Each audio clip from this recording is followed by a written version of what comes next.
Hello friends, welcome to the success Kendra. Friends देखिए, आज इस सेशन में हम लोग बिहार पुलिस कांस्टेबल की जो भर्ती वर्ष 2023 में 21,391 पदों पर आई हुई है, उसके लिए साइंस के यानी कि विज्ञान के सबसे जो इम्पोर्टेंट क्वेश्चंस है, सबसे टॉप क्वेश्चंस हैं, जो आपके एग्ज़ाम यानी कि बिहार पुलिस के एग्ज़ाम के दृष्टिकोण से काफ़ी महत्वपूर्ण हैं, उनको हम इस सेशन में कवर करने वाले हैं। फटाफट फ्रेंड्स एक बार सेशन को लाइक कर दीजिए। मैं आपसे बार बार रिक्वेस्ट करता हूं कि प्लीज़ सेशन को ज़्यादा से ज़्यादा लाइक करें और इसको ज़्यादा से ज़्यादा शेयर करें। तो चलिए सेशन शुरू करते हैं फ्रेंड्स। इसका लिंक एक बार किसी भी ग्रुप में जहां कहीं भी आप हैं, चाहे वह फेसबुक ग्रुप हो, टेलीग्राम ग्रुप हो या फिर व्हाट्सएप ग्रुप हो, वहां पर फटाफट शेयर कर दीजिए। और आप लोग बहुत कम समय में प्रयास करिएगा कि आंसर कमेंट कर दीजिएगा। लाइव चैट में सभी को आंसर कमेंट करना है और जो भी मैं एक्सप्लेन करूंगा उसको ध्यान से सुनिएगा। इससे क्या होगा कि एक प्रश्न के साथ साथ आपके 2 से 3 प्रश्न जो हैं कवर होते चलेंगे। आपके एग्जाम में बहुत ही कम समय बचा हुआ है, ज़्यादा से ज़्यादा आप लोग रिवीजन करिए। बहुत ही कम समय बचा हुआ है और सबसे बेस्ट क्वेश्चंस इस सेशन में आपको साइंस को मिलेंगे। चलिए शुरू करते हैं। फ्रेंड्स, जैसे मैंने आपको बताया कि आज इस वीडियो में हम लोग बिहार पुलिस कांस्टेबल एग्जाम 2023 के लिए बिहार पुलिस में साइंस के जो प्रश्न पूछने का लेवल होता है, पैटर्न होता है, उसी लेवल और पैटर्न पर आधारित हम लोग बिहार पुलिस कांस्टेबल भर्ती 2023 के लिए साइंस के महत्वपूर्ण प्रश्नों को कवर करेंगे। चलिए स्टार्ट करते हैं। पहला प्रश्न पढ़ेंगे। पहला प्रश्न है कि कोशिका के समूह को क्या कहते हैं। आंसर अगर आप जानते हैं तो आंसर कमेंट में देकर के बताते चलेंगे। कोशिका के समूह को क्या कहते हैं? तो कोशिका के समूह को कहा जाता है उत्तक। ऑप्शन 3 राइट आंसर हो जाएगा, उत्तक। ठीक है। अच्छा, उत्तकों का जो समूह होता है, उत्तकों का समूह, कोशिकाओं के समूह को तो उत्तक कहा जाता है, लेकिन उत्तकों के समूह को क्या कहा जाता है? तो उत्तकों के समूह को अंग कहा जाता है। अच्छा, एक इम्पॉर्टेंट पॉइंट्स ध्यान रखेंगे। उत्तकों का अध्ययन क्या कहलाता है? ये भी प्रश्न पूछा जाता है। तो उत्तकों का अध्ययन जो है ये कहलाता है हिस्टोलॉजी। क्या कहलाता है? उत्तकों का अध्ययन, उत्तकों का अध्ययन कहलाता है हिस्टोलॉजी। देखिए फ्रेंड्स, जो भी मैं एक्सप्लेन करूंगा उसको आप ध्यानपूर्वक जरूर सुनिएगा। इससे क्या होगा कि एक प्रश्न के साथ साथ आपके 2-3 प्रश्न कवर होते चलेंगे। चलिए, ये सेशन थोड़ा सा टफ रहेगा, लेकिन घबराना नहीं है। अगर आप इस सेशन से 50% भी प्रश्नों को सॉल्व कर लेते हैं तो समझिए कि आपकी तैयारी बेहतरीन है। चलिए नेक्स्ट क्वेश्चन करेंगे कि पौधे में लचीलेपन का गुण किस उत्तक के कारण होता है। अब थोड़ा सा यहाँ पर आप ध्यान देंगे, थोड़ा सा हम लोग पादप उत्तक के बारे में जान लेते हैं। देखिए, पादप उत्तक जो होता है यह 2 प्रकार का होता है। एक होता है, यहाँ मैं लिख देता हूँ आपको, विभाज्योतिकी उत्तक। ठीक है, एक होता है विभाज्योतिकी उत्तक और दूसरा होता है अस्थायी उत्तक। क्लियर? एक होता है विभाज्योतिकी उत्तक, दूसरा होता है अस्थायी उत्तक। अब देखिए, ये जो विभाज्योतिकी उत्तक है इसको अंग्रेजी में कहा जाता है मेरिस्मेटिक टिश्यू। मेरिस्मेटिक टिश्यू कहा जाता है। यह पौधे के अंगों की वृद्धि के लिए उत्तरदायी होता है। और जो अस्थायी उत्तक होता है यह क्या होता है? यह पौधे के जो यांत्रिक सहायता होते हैं, पौधे में लचीलापन होता है, पौधे के भोजन संचय होता है, पौधे में जो जल और भोजन का परिवहन होता है, इन सब के लिए ये जिम्मेदार होता है। कौन? तो अस्थायी उत्तक। क्लियर है? चलिए, अब यहाँ पर आप देखेंगे फ्रेंड्स कि ये जो विभाज्योतिकी उत्तक है ये भी 3 प्रकार का होता है। एक होता है एपिकल मेरिस्टेम, जिसको कि हिंदी में कहा जाता है शीर्षस्थ विभाज्योतिकी उत्तक। ये क्या होता है? यह उत्तक जो होता है जड़ और तने के शीर्ष भाग में होता है। दूसरा होता है पार्श्वत, यानी कि इसको लैटरल मेरिस्टेम कहा जाता है। यह जड़ और तने के पार्श्व भाग में होता है। और तीसरा जो होता है वो आपका होता है अंतर्वेशी विभाज्योतिकी उत्तक। ठीक है, तो ये भी 3 प्रकार का होता है और खास करके अस्थायी उत्तक इम्पोर्टेंट है। तो मेरा मकसद आपको अस्थायी उत्तक बताना है। देखिए, अब अस्थायी उत्तक जो होता है ये भी 2 प्रकार का होता है। एक सरल उत्तक होता है, एक सरल उत्तक होता है और एक होता है जटिल उत्तक। एक सरल उत्तक होता है और एक जटिल उत्तक होता है। ठीक है। अब देखिए, ये सरल उत्तक में जो आते हैं पेरेन्काइमा, उसके बाद कोलेनकाइमा, एस्क्लेरेन्काइमा, ये जो होते हैं सरल उत्तक हैं। और जटिल उत्तक कौन सा है? तो जटिल उत्तक यानी कि कॉम्प्लेक्स टिश्यू में आता है जाइलम और फ्लोएम। क्लियर? अगर पूछा जाए कि इनमें से कौन सा जटिल उत्तक है। और ऑप्शन में आपको दे दिया जाए पेरेन्काइमा, स्क्लेरेन्काइमा, कोलेनकाइमा, जाइलम, तो कौन सा जटिल उत्तक है? जाइलम है। ये जितने भी काइमा हैं, पेरेन्काइमा, स्क्लेरेन्काइमा, कोलेनकाइमा, ये सरल उत्तक हैं, और जाइलम और फ्लोएम जो है ये जटिल उत्तक है। क्लियर? चलिए इतना याद रखिएगा आप। देखिए पौधे में लचीलेपन का गुण जो होता है यह किस कारण होता है? तो फ्रेंड्स ये होता है कोलेनकाइमा के कारण। कोलेनकाइमा को जो है हिंदी में कहा जाता है स्थूल कोण उत्तक, इसको कहा जाता है स्थूल कोण उत्तक। ठीक है, आपको हिंदी याद नहीं रखना है क्योंकि ये सब अंग्रेजी में ही खास करके पूछा जाता है। ठीक है, तो याद रखेंगे कोलेनकाइमा। यह कोलेनकाइमा जो है यह पौधों को यांत्रिक सहायता प्रदान करता है। क्लियर है? चलिए अच्छा, यहाँ पर ध्यान रखेंगे, एक है पेरेन्काइमा। यहाँ पर देखिए पेरेन्काइमा है। पेरेन्काइमा का कार्य क्या है? तो पेरेन्काइमा जो है यह पादपों के लिए भोजन का संचय करता है। पादपों के लिए भोजन का संचय करता है पेरेन्काइमा उत्तक। ठीक है, और पेरेन्काइमा उत्तक को ही इसमें ही जो है प्रकाश संश्लेषण की क्रिया होती है, और इसमें हरित लव उत्तक यानी कि कोलेनकाइमा इसको कहा जाता है। चलिए आगे मिलेगा, सब कुछ हम लोग डिटेल में डिस्कस करेंगे। चलिए ट्रैकिड्स कहाँ पाया जाता है? ट्रैकिड्स जो है ये कहाँ पाया जाता है? तो देखिए अभी मैंने आपको बताया था कि जाइलम और फ्लोएम ये जटिल उत्तक हैं। ठीक है, जाइलम में जो भाग होते हैं जाइलम के, जाइलम 4 विभिन्न प्रकार के तत्वों से बना होता है। ये होता है ट्रैकिड, हिंदी में इसको कहा जाता है वाहिनिकाय। क्या कहा जाता है इसको? वाहिनिकाय कहा जाता है हिंदी में। ठीक है, जाइलम जो है जाइलम 4 प्रकार के तत्व से बना होता है। एक ट्रैकिड्स होता है जिसको कि वाहिनिकाएं कहा जाता है, एक वेसल्स होता है। एक क्या होता है? एक वेसल्स होता है जिसको कि वाहिकाएं कहा जाता है, वाहिकाएं कहा जाता है। ठीक है, 2 तो हो गया। तीसरा है आपका, तीसरा क्या है? तो तीसरा आपका जाइलम फाइबर है, और चौथा जो है जाइलम पेरेन्काइमा है। ठीक है, तो ये याद रखेंगे। और फ्लोएम जो होता है, फ्लोएम, फ्लोएम भी जो है यह 4 तत्वों से बना होता है। एक चालनी लनिकाएं जिसको कि सीओ ट्यूब कहा जाता है, जिसको क्या कहा जाता है? सीओ ट्यूब्स कहा जाता है। पूछा जाए अगर कि सीओ ट्यूब्स किसका भाग है, तो याद रखेंगे ये किसका भाग है? तो ये फ्लोएम का भाग है। ठीक है, सीओ ट्यूब्स, उसके बाद कैम्पेनियन सेल्स, उसके बाद फ्लोएम फाइबर और फ्लोएम पेरेन्काइमा, और उसमें जाइलम फाइबर और जाइलम पेरेन्काइमा पाया जाता है। तो आपको 2 ही याद रखना है। उसमें का आपका याद रखना है कौन सा? तो उसमें आपको याद रखना है ट्रैकिड्स और वेसल, ट्रैकिड्स और वेसल्स। ठीक है, जो कि ट्रैकिड्स किसका है? ट्रैकिड्स जाइलम में पाया जाता है। ठीक है, और फ्लोएम में आपको याद रखना है सीओ ट्यूब्स, सीओ ट्यूब याद रखना है, और कैम्पेनियन सेल याद रखना है, कैम्पेनियन सेल। बाकी इसमें भी है जाइलम फाइबर पाया जाता है, इसमें भी फ्लोएम फाइबर पाया जाता है, इसमें भी जाइलम पेरेन्काइमा पाया जाता है, इसमें भी फ्लोएम पेरेन्काइमा पाया जाता है। क्लियर? चलिए, जंतु के शरीर को ढकने या बाहर रक्षा प्रदान करने वाले उत्तक को कहते हैं। जंतु के शरीर को ढकने या बाहर रक्षा प्रदान करने वाले उत्तक को कहते हैं। अब देखिए ये जंतु उत्तक आ गया। ठीक है, अभी हमने पादप उत्तक के बारे में पढ़ा था, जंतु उत्तक आ गया। जंतु उत्तक भी ये 4 प्रकार के होते हैं। कौन कौन से? तो एक एपीथेलियम उत्तक, इसको हिंदी में उपकला उत्तक कहा जाता है, एपीथेलियम उत्तक, जो कि यहाँ पर दिया गया है। एक ये हो गया। एक संयोजी उत्तक हो गया, संयोजक उत्तक दिया गया, संयोजी उत्तक, जिसको कि हम लोग कनेक्टिंग टिश्यू कहते हैं, जिसमें कि ब्लड, अस्थि, उपास्थि संयोजी उत्तक के उदाहरण होते हैं। क्लियर? एक पेशी उत्तक हो गया, पेशी उत्तक जिसको कि मस्क्यूलर टिश्यू कहा जाता है। एक हो गया तंत्रिका उत्तक जिसको कि नर्वस टिश्यू कहा जाता है।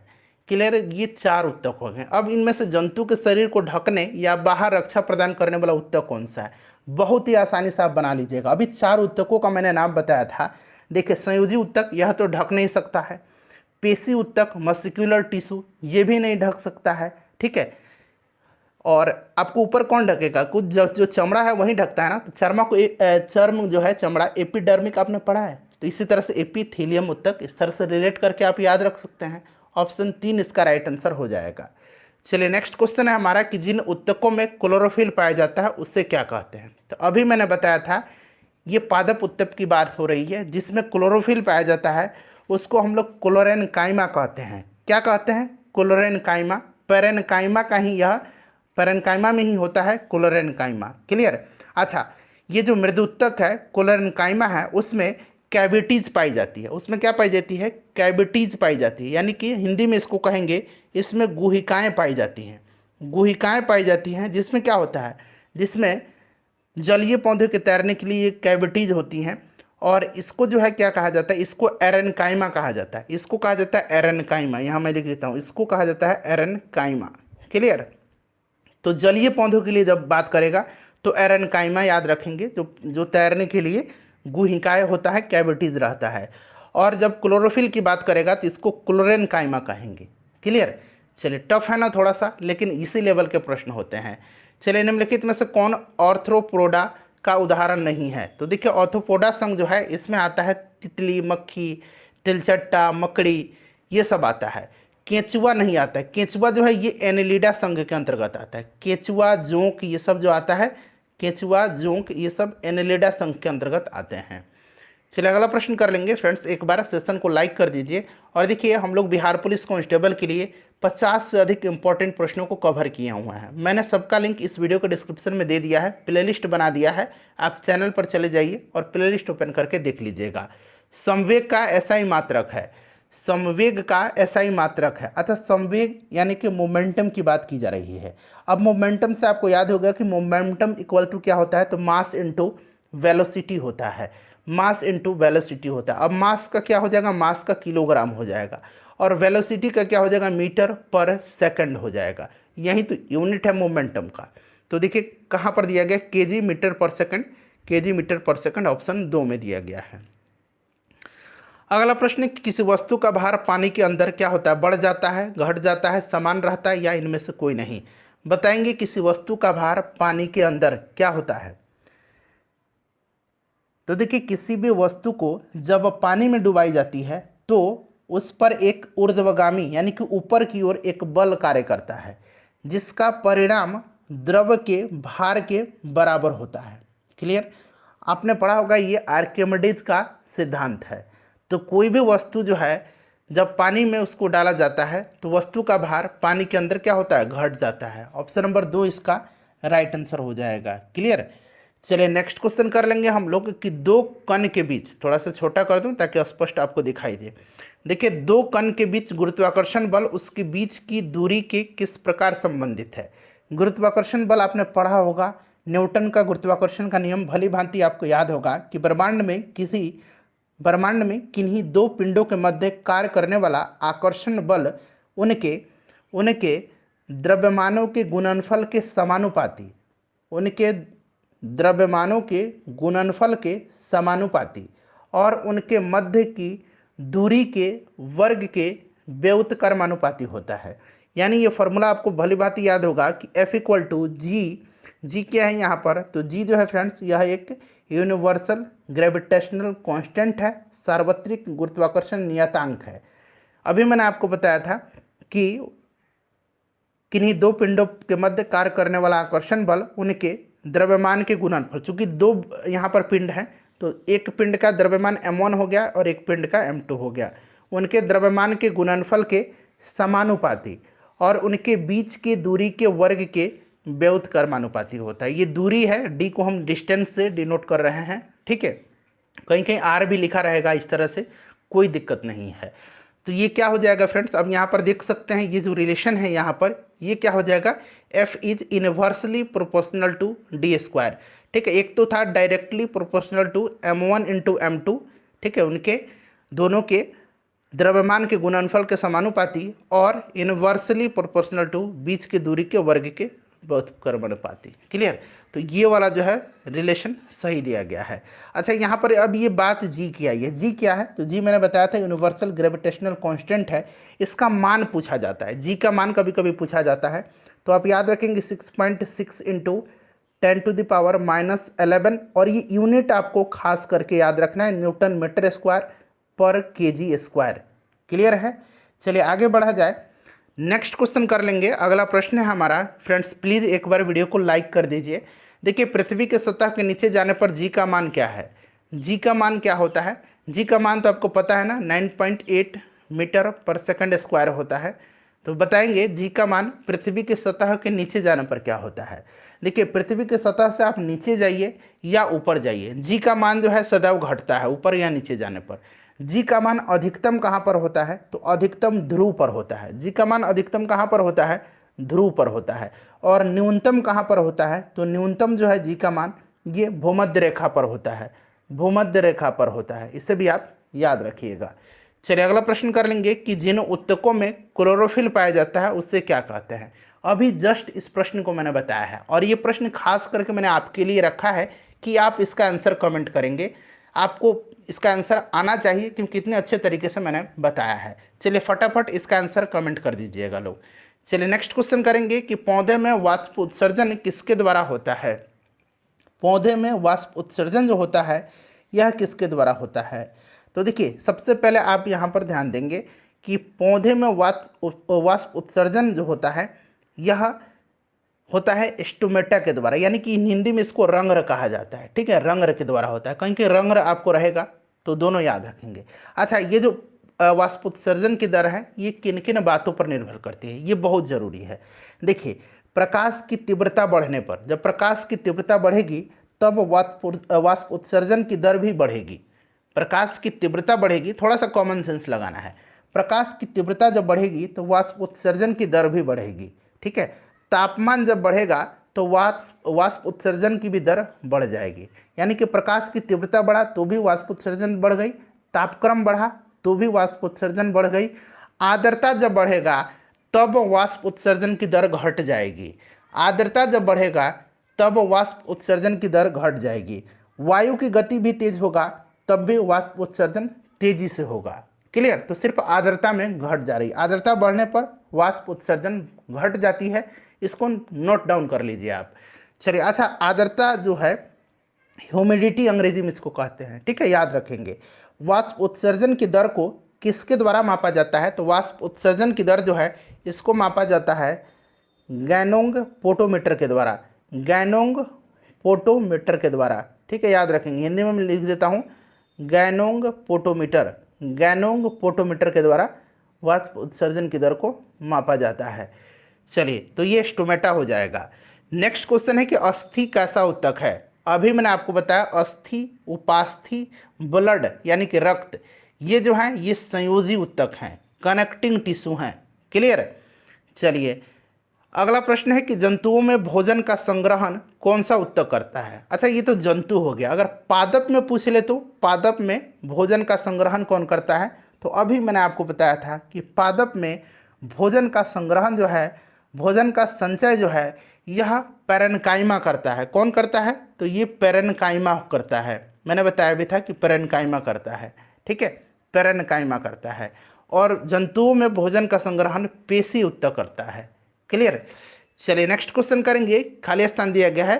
तंत्रिका उत्तक की एक इकाई होती है। तंत्रिका उत्तक की इकाई जो है यह कौन सी होती है? इसमें से न्यूरॉन है।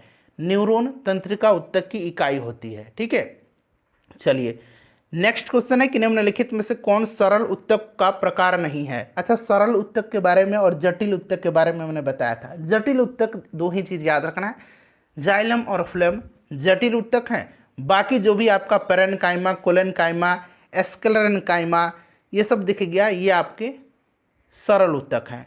तो फ्लोएम जटिल उत्तक है, फ्लोएम और जाइलम ये दोनों जटिल उत्तक हैं। ठीक है, याद रखिएगा। चलिए नेक्स्ट क्वेश्चन है हमारा कि शैवालों में किस तरह का विभाजन पाया जाता है। जो शैवाल हैं उनमें किस तरह का विभाजन पाया जाता है। तो देखिए इसमें जो है असूत्री विभाजन पाया जाता है। असूत्री विभाजन जो है ये जीवाणु, असूत्री विभाजन जीवाणु, कवक, प्रोटोजोआ, शैवाल इन सब में पाया जाता है। ठीक है, जीवाणु, कवक, प्रोटोजोआ, शैवाल में असूत्री विभाजन पाया जाता है। क्लियर? याद रखेंगे। चलिए नेक्स्ट क्वेश्चन कर लेंगे कि 1 किलोवाट आवर कितने जूल के बराबर होता है। 1 किलोवाट आवर बराबर होता है 3.6 गुना 10⁻6 जूल। ठीक है, चलिए नेक्स्ट क्वेश्चन हमारा कि मानवों में ध्वनि की श्रव्यता का औसत परास क्या है। मानवों में ध्वनि की श्रव्यता का औसत परास क्या है। तो ये औसत परास जो है ये 20 हर्ट्ज से लेकर के 20,000 हर्ट्ज है। ठीक है, और ये देखिए 20,000 जो हर्ट्ज है इसको 20 किलो हर्ट्ज भी कहा जाता है। तो ऑप्शन ए राइट आंसर हो जाएगा। ठीक है, अच्छा, ये जो 20 हर्ट्ज से कम की जो आवृत्ति वाली ध्वनि तरंग है, इसको कहा जाता है, क्या कहा जाता है, इसको इंफ्रासोनिक कहा जाता है। और ये 20 किलो हर्ट्ज से जो अधिक की होती हैं, इसको अल्ट्रासोनिक कहा जाता है। क्लियर। चलिए अगला प्रश्न करेंगे कि ध्वनि का वेग और आवृत्ति, आवृत्ति को इस तरह से थोड़ा सा लिख लीजिए ताकि आपको पता चले इस तरह से, ठीक है। एवं तरंग दैर्घ्य के संबंध आपको बताना है। तो देखिए आपने पढ़ा होगा फ्रेंड्स कि किसी माध्यम में तरंग का वेग उसकी आवृत्ति और तरंग दैर्घ्य के गुणनफल के बराबर होता है। किसी माध्यम में तरंग का वेग उसकी आवृत्ति और तरंग दैर्घ्य के गुणनफल के बराबर होता है। तो ये वाला रिलेशन है, कहाँ पर है ये वाला रिलेशन, तो देखेंगे ये वाला रिलेशन जो है फ्रेंड्स, ये आपका यहाँ पर दिया गया है, ठीक है, यहाँ पर दिया गया है। तो इस तरह से आप इसको यहाँ पर सुधार कर लीजिएगा, इस तरह से बना लीजिए, ठीक है। चलिए नेक्स्ट क्वेश्चन कर लेंगे। अगला प्रश्न है हमारा कि एक मशीन 200 जूल का कार्य 8 सेकंड में करती है, तो मशीन की सामर्थ्य कितनी है। मशीन की सामर्थ्य यानी कि मशीन का पावर पूछा जा रहा है, बताएंगे राइट आंसर क्या हो जाएगा।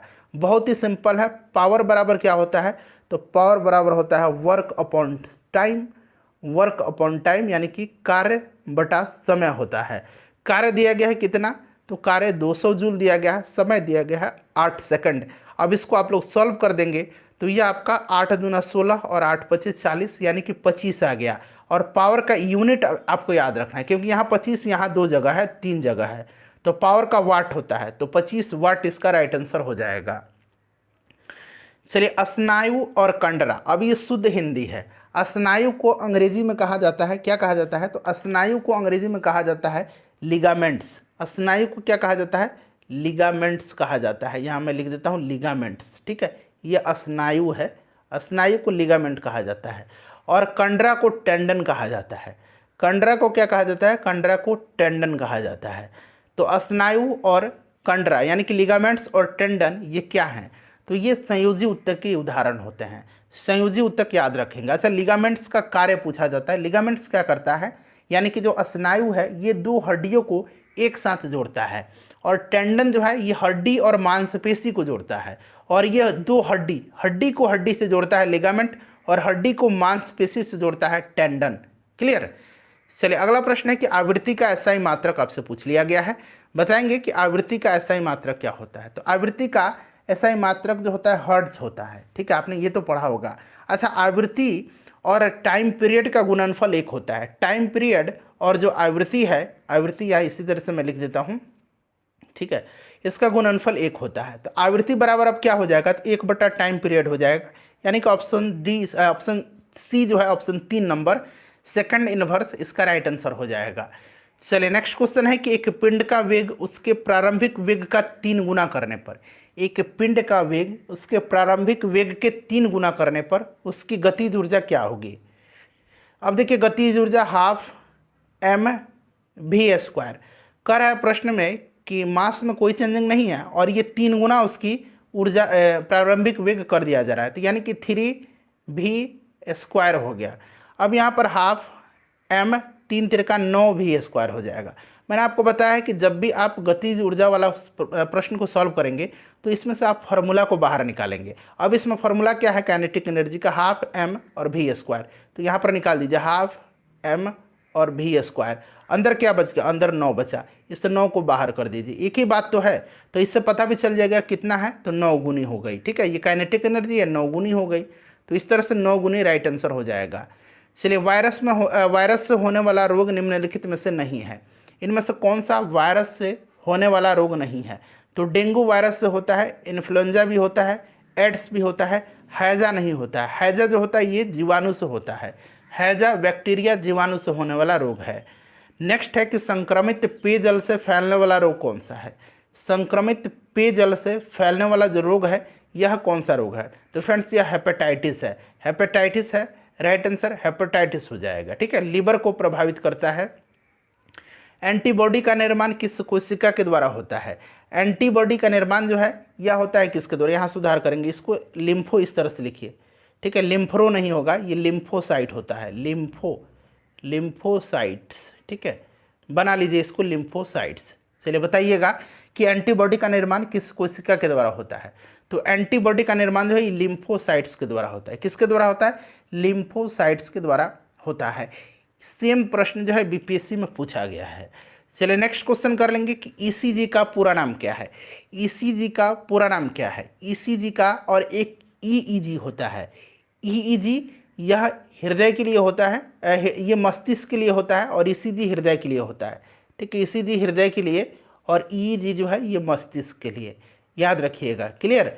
चलिए अब बताइए कि ईसीजी का पूरा इसका नाम क्या है, फुल फॉर्म क्या है। तो ईसीजी का क्या होता है? तो ईसीजी का होता है इलेक्ट्रोकार्डियोग्राम।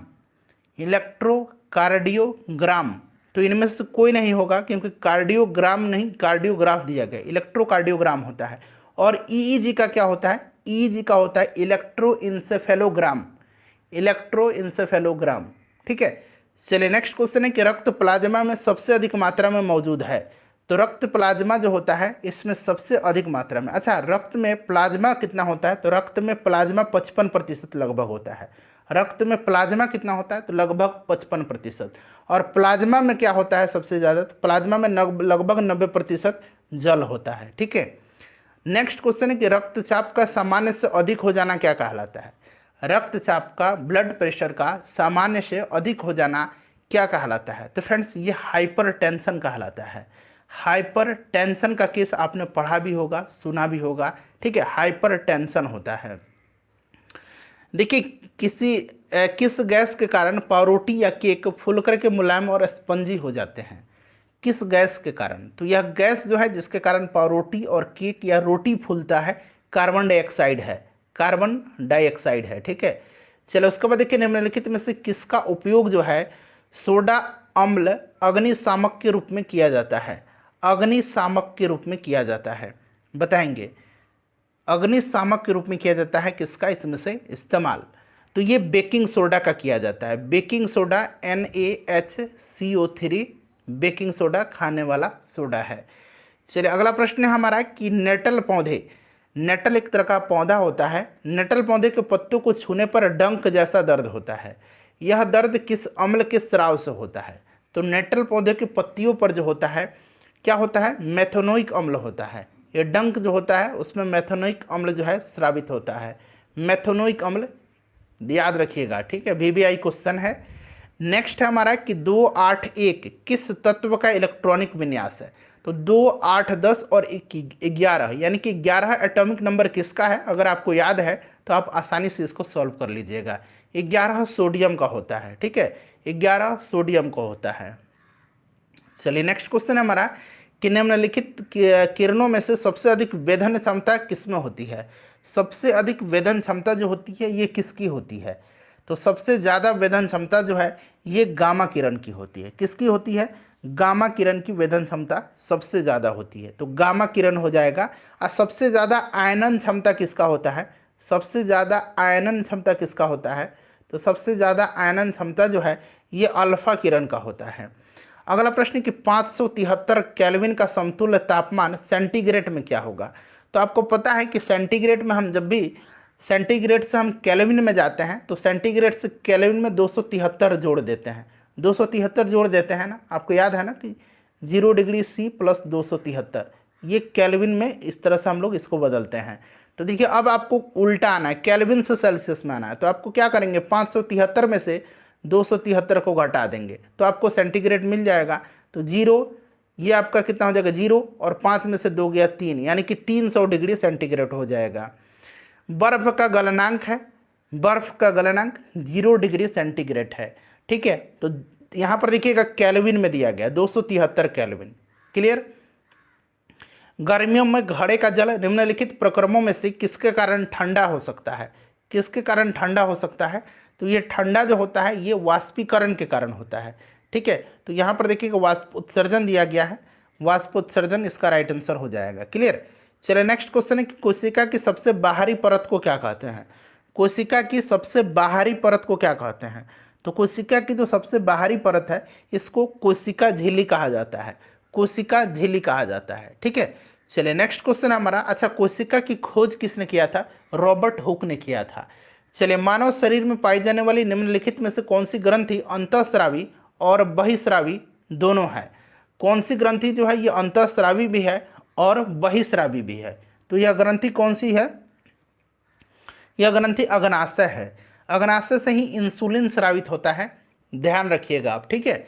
चलिए, ईस्ट में अलैंगिक जनन किसके द्वारा होता है? अच्छा, ईस्ट में और अमीबा में, याद रखेंगे, ईस्ट में और अमीबा में ये अलैंगिक जनन होता है। किसमें, क्या, कौन सा जनन होता है? अलैंगिक जनन होता है ईस्ट में और अमीबा में। और ईस्ट में अलैंगिक जनन जो होता है यह किसके द्वारा होता है? तो मुकुलन के द्वारा। और अमीबा में जो होता है ये द्विविखंडन के द्वारा होता है, ठीक है, द्विविखंडन के द्वारा। इसे भी आप याद रखिएगा। चलिए, अगला प्रश्न है कि पौधे के मादा भाग को क्या कहा जाता है? मादा भाग जो है इसमें से जयांग है और पुंकेसर नर भाग होता है। क्लियर? पौधे के मादा भाग को, पौधे का नहीं, पुष्प का इस तरह से अगर मादा भाग रहे तो ज़्यादा बेटर रहता है, इस तरह से भी याद रखेंगे, जयांग हो जाएगा। चलिए, निम्नलिखित में से कौन पादप हार्मोन नहीं है? पादप हार्मोन इसमें से कौन सा नहीं है, बताइए, सोच समझ करके आंसर दीजिए। एथिलीन बिल्कुल है, ये फलों के पकाने में सहायक होता है। ऑक्सिन भी है, साइटोकाइनिन भी है। साइटोकाइनिन कोशिका विभाजन में सहायक होता है। ऑक्सीटोसिन नहीं है। ऑक्सीटोसिन जो है यह पादप हार्मोन नहीं है, यह जंतु हार्मोन है। दुग्ध स्रावन के लिए यह जिम्मेदार होता है, यानी कि दूध निष्कासन के लिए उत्तरदायी होता है ऑक्सीटोसिन हार्मोन। ऑक्सीटोसिन हार्मोन को लव हार्मोन भी कहा जाता है, ये भी आप ध्यान रखेंगे। चलिए, नेक्स्ट क्वेश्चन है कि एंड्रोजन क्या है? अब यहाँ पर ज़रा ध्यान से सुनिएगा, आपको डाउट होगा लेकिन क्लियर करता हूँ। एंड्रोजन हार्मोनों का एक समूह है। एंड्रोजन हार्मोनों का एक समूह है जिसको कि नर हार्मोन कहा जाता है। नर हार्मोन कहा जाता है, लेकिन एंड्रोजन नर और मादा दोनों में पाया जाता है। और इसको कहा जाता है नर हार्मोन, लेकिन पाया जाता है नर और मादा दोनों में, लेकिन ये कहा जाता है नर हार्मोन, ठीक है। चलिए, नेक्स्ट क्वेश्चन है हमारा कि पीतल एक मिश्र धातु है। पीतल जो है किसका मिश्र धातु है? तो पीतल जो है ये तांबा और जस्ता का मिश्र धातु है।